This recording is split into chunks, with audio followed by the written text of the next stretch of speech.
UFC 311 main event has just changed, and today I'm going to be giving you my last minute prediction. Arman Tsarukrev just pulled out, which means Renato Moicano is going to be stepping in on 1 day's notice, meaning that he will not fight Beneil Dariush. Instead, he'll be taking on Islam Makhachev.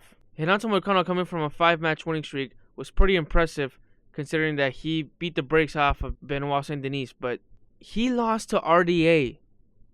That's on his resume. He lost to RDA. He lost to a good amount of people that he wasn't supposed to beat. Jalen Turner, I don't rate that win.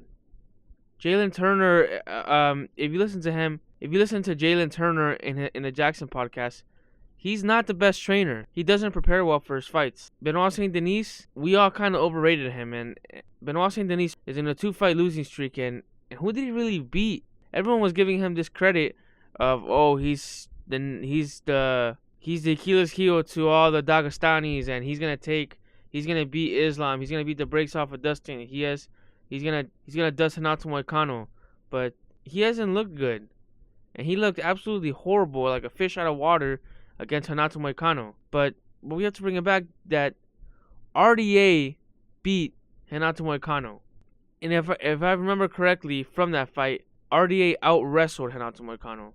I don't believe at any point of RDA's career was he capable of beating Islam Makhachev. He's 36 too, so all the improvements he's made would have to be part of his career, which we all know they aren't big improvements. Some people could find their form, but they typically find their form right at 28, 29. I believe once he started his winning streak, he was 34. So that's a big age gap. And also, there's never been a fighter 170 or lower that has won the title at age 35 or higher. Besides, I'm not trolling right now. I can't remember his name. But Bilal Muhammad. Besides Bilal Muhammad, who has won the title at 135, at 170, there has not been another fighter who has defended it. And Tyron Woodley too. I think he was the one exception before Bilal Muhammad. But anyways, the fight's not going to be close. It kind of sucks because 2 really good fights have been ruined because of this. And yeah, the card's still really good, but I think you look at the overall card and it was special. I rated this card high. And now you have 2 of the most anticipated fights basically taken out of the card. And I look more forward to Merab versus Umar than I do Islam versus Moicano. And this is another question. Now Islam has how many title fights have been at last minute changes?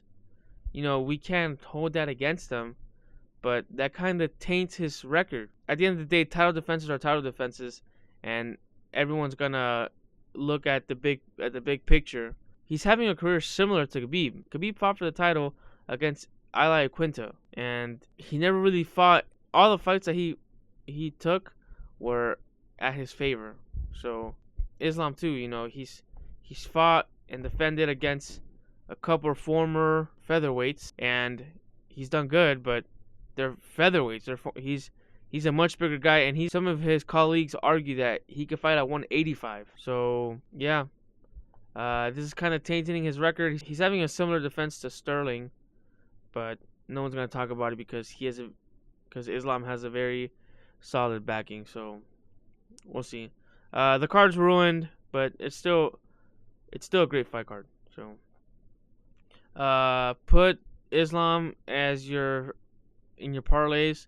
Put all money on Islam. It's not going to be close. Moicano lost against RDA just a couple years ago. You can't go from RDA to Islam in just 4 years. That's impossible. So yeah, like the video, subscribe, and we'll see you on the reactions of the fights.